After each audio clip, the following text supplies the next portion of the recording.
Jumpa lagi Sobat Olahraga, bagaimana kabar kalian? Semoga selalu dalam keadaan sehat. Deretan pemain naturalisasi yang gagal total bersama Timnas Indonesia. PSSI sedang gencar memaksimalkan program naturalisasi pemain keturunan untuk Timnas Indonesia. Para pemain yang dinaturalisasi merupakan sosok yang direkomendasikan pelatih Shin Tae-yong. Kendati demikian, program naturalisasi tidak selamanya membuahkan hasil manis untuk prestasi tim merah putih. Tidak sedikit pemain yang berkesempatan dinaturalisasi justru melempem dan tidak berkontribusi apapun untuk Timnas Indonesia.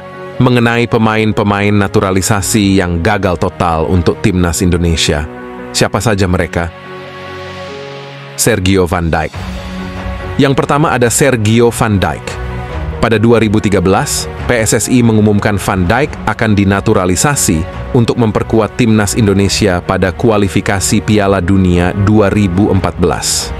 Pada 4 Maret 2013, dia lantas dipanggil untuk kali pertama tampil di kualifikasi Piala Asia 2015. Selama memperkuat Timnas Indonesia, Sergio Van Dijk hanya tampil dalam 6 laga dan mencetak 1 gol. Sayangnya, akibat masalah non-teknis terkait bisnis dan marketing, Sergio Van Dijk meninggalkan Indonesia dan memilih bermain di Iran. Jonny van Beukering. Penyerang kelahiran 1983 itu sebetulnya punya karier yang tak buruk di Belanda.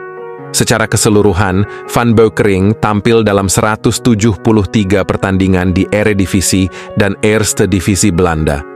Dia juga pernah 2 kali menjadi juara di Liga Kasta kedua Belanda. Namun, ketika dinaturalisasi pada 2012, kondisinya sudah tak sama lagi.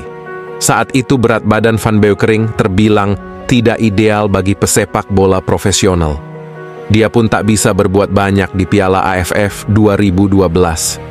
Jonny van Beukering hanya bisa mencatatkan 2 assist untuk Timnas Indonesia tanpa sekalipun mencetak gol, serta menorehkan 1 caps.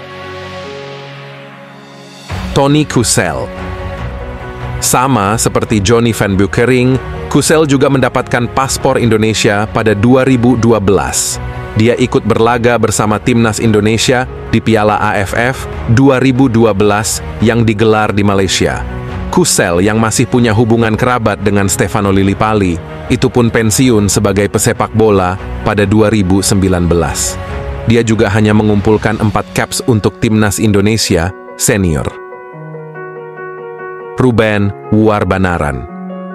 Selanjutnya ada Ruben Warbanaran.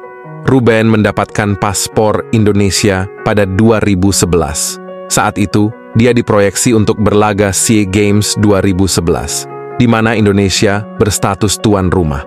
Namun, kariernya bersama Timnas Indonesia U23 hanya seumur jagung, cuma bisa tampil 3 pertandingan tanpa mencetak gol. Demikianlah video kita kali ini. Semoga bermanfaat buat kalian semua. Akhir kata saya izin pamit. Terima kasih.